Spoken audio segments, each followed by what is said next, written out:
Going to Thailand was stupid fun. We did a ton of stuff, but before we got there, there were some things that people could have warned us about that they just didn't.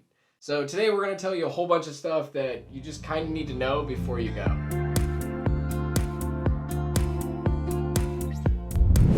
Okay, so first up, disrespecting the king. You just can't do it. He's super important. There's paintings of him like all over the city. They're framed in gold and stuff. They're that elaborate. Like, people really love the royalty there. So if you talk bad about him, you do a bad joke about him or stuff like that, they can fine you. They can even throw you in jail. So just don't do it. They really love their king. Not worth it. Second on our list is taking your shoes off in a business. Unlike America, most businesses in Thailand want you to take your shoes off before you enter as a sign of respect and to help keep their business clean. Yeah, like imagine if you were going into a restaurant here or like some business and right before you walked in, you took your shoes off, people would probably freak out. But there, it's very common. You'll walk up and at first you're like, why are all these shoes here? I should figure this out on my own. And we did really quickly. But the first time you walk in and you leave your shoes on, they're like, they look at you weird. And yeah. So just don't do that. If you see shoes outside, like a little row of them, just jump in there. 3, driving in Thailand is a whole different experience than what you're going to be used to probably. I've driven in Europe and stuff, but it is totally different in Thailand. It's insane.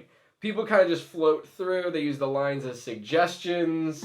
But what I did find really cool is that there was like zero road rage. No one was riding on anyone's like tail. No one was honking. No one was shouting out the window. I didn't see any of that. I even heard that they can get fined like heavily if they're caught doing that. So the actual temperament of the Thai people while driving was great, but they are trying to get where they are trying to go, and they will do any means necessary to get there. Like, straight up, it's nuts, but it's fun. Number 4. So in American restaurants, they usually just give you your check the second you finish eating. Not the case in Thailand. If you want your check, you're going to have to ask for it. Yeah, basically, like, wave down the waiter or something. At times, like, even that didn't really get it, but if I held up, like, my money, they were like, oh, okay, like, we got it, like, you want to get out of here. But I think a lot of people just sit at restaurants longer than we were. We were trying to do a lot and stuff. So after about an hour or something at a restaurant, we were ready to go, and they're expecting you to kind of sit there and chill. So just give them the high sign or something, but don't expect them to naturally go, oh, they're done with their entree, so now comes the check. It's just not like that. All right, number 5, this one's kind of a touchy subject for sure, and it's just how pets and animals are treated in Thailand. It got explained to me by a local there that there's so many dogs and cats that are kind of roaming wild that they don't really see them as the same, you know, they don't see them as like a member of the family like we do here in America where they're sleeping in your bed and stuff. I'm sure there's some people that do have pets like that in Thailand, but in general, it's just not... It's not the same. It's just not the same, yeah. Number 6 is that you actually can't get most medications that are usually over the counter in America in Thailand without a prescription. So there isn't a box of Tylenol sitting on the 7-Eleven shelf. You actually have to go to a pharmacy, and there is a pharmacist there who can help you and give you a prescription. You tell them, hey, I have a headache, and they'll actually give you the pills and the prescription right there. So just a little extra step, but something to be aware of if you're looking for Advil or any sort of basic medication like that.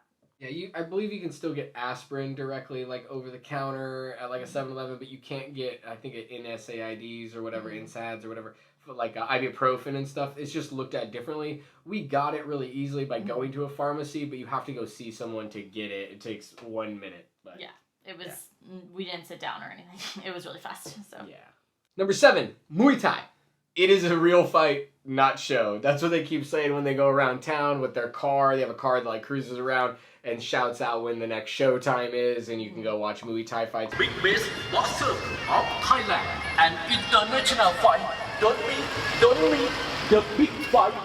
But I'm talking like, this was full on like Muay Thai fights. It starts with little kids, like around 6, 7 years old, and then it works up into the adults as the night progresses.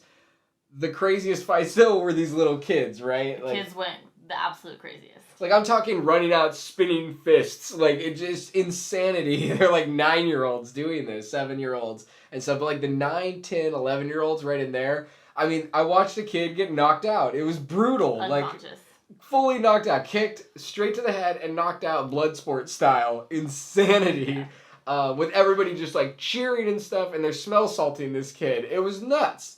The first aid station was a guy with a folding chair and smelling salts. So. Yeah, and like the same kid that was running around giving bottles of water was also like holding a flashlight while he was like fixing a dude's nose that he got his nose broken. So be prepared. It's pretty legit though. I mean, if you're looking to watch like some contact sport, and there was a lot of tradition also going on during it.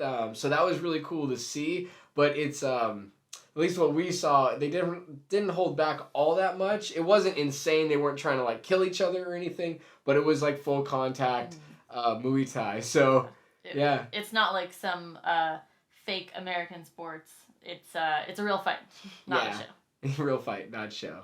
Number 8 on our list is that smoking is really quite common. It's a bummer, is what it is on our list. Smoking cigarettes is everywhere. The Thai people, a lot of the tourists are smoking. They'll smoke outside of the restaurant just to be polite, but don't be surprised if you're at the Muay Thai fight and somebody pulls out a cigarette and is smoking it 3 feet from you. All right, so number 9 on the list is that drug laws are super duper strict in Thailand. Don't do anything when you're there. Booze is everywhere, so if you're looking for something, there is, alcohol served like everywhere. Chang. Yeah, just have a couple changs or whatever, but there's huge signs around that say like, even though it looks like drugs are legal in some places here, they are not. Like you'll see it on the menus and stuff, like mushroom shakes and like weed brownies and all that kind of stuff. It's up to you or whatever, but the laws are gnarly and you don't want to go to jail for something like that. Go to Amsterdam or go to California or whatever, but don't go there for any sort of like drug party. Yeah, just stick to your changs and you'll be all right. Yeah. Numero 10. Numero 10 is that yellow curry is not really a thing in Thailand. This is really one of my favorites at home, and I was really surprised to see that it's not there, but there are some alternatives if you're looking for something. You were really surprised to find out that your super Thai dish was actually American when we got there. Yeah. It's like the poser curry is what we found out. Like we saw it on menus that said American style Thai curry or something. Yeah, it's not legit, but it's tasty here. I was really looking forward to eating some yellow curry in Thailand, but I never found it. So I just kind of got some. Yeah, what'd you try instead? Tom Ga Kai. Tom Kha Gai. I think it's Tom Kha Gai. Tom Kha Gai is similar, but yeah. It's like a chicken coconut soup, so you can get it not spicy, which for this chick is necessary. Yeah. So recommend that instead of yellow curry if you're looking for something a little less spicy. Or just masaman curry if you want something that's kind of similar. Go masaman, you'll be all right. Number 11. In Thailand, safety comes third. First is fun. Second is excitement. And third is safety. It just doesn't come first. And what I mean by that is you'll be walking along like on the sidewalk and all of a sudden there'll be like a curb just randomly in the middle of the sidewalk that you would trip over if you weren't looking for it. There'll be like missing handrail pieces and stuff like that. Elevators, risky decision for me in any sort. I mean, were there any? Did we get in an elevator? I don't think there were, so I don't know about that, but probably not a good idea. Probably not, but like stair sets that are like all tile, so it could be super slippery if it was wet, and like really steep, crazy turns. Like everything is just like, I don't know. It's exciting. It's exciting. I told you, exciting's number 2. But safety's third for sure. So just be careful. Watch where you're walking. That's a huge one. I feel like if you're not watching, you're just gonna trip and fall all over Thailand. Yeah. If you're there with little kids, definitely hold their hands and don't let them walk just anywhere because it could be the side of a large cliff.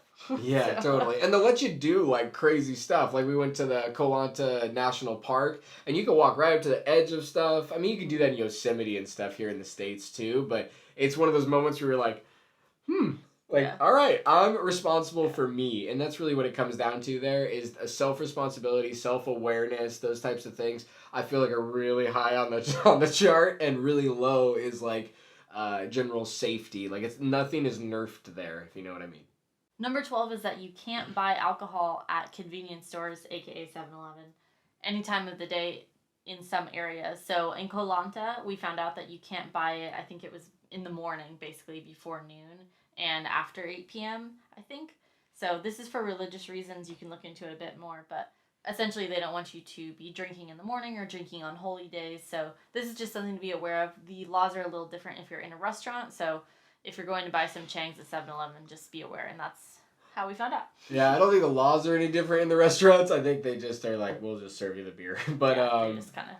But yeah, like we were trying to like buy groceries and stuff and buy some Changs when we did it in the morning one time, and we're like, oh, we can't do it. And then we went back there. I forgot when it was. I think it was like 11 or 12 when they started allowing it again. But we went in and there was like 15 like Americans standing there and some Thai too, just chilling there waiting. And then like as soon as the clock ticked, they all grab their Changs, you know, and roll up to the counter. So that was pretty funny. Unlucky 13 is what I'm going to call this one. Is that you can't flush toilet paper in Thailand. Yeah. Bummer. It's a bummer. It's a bummer. That's how it is in a lot of like Latin countries, South American countries, and stuff like that too. The plumbing is generally not suited. Yeah, it's not. Yeah, right. It's just the plumbing was built like a lot smaller and stuff, so it's not made to do that. There's a waste basket that's next to the toilet. That's where you're supposed to throw your stuff.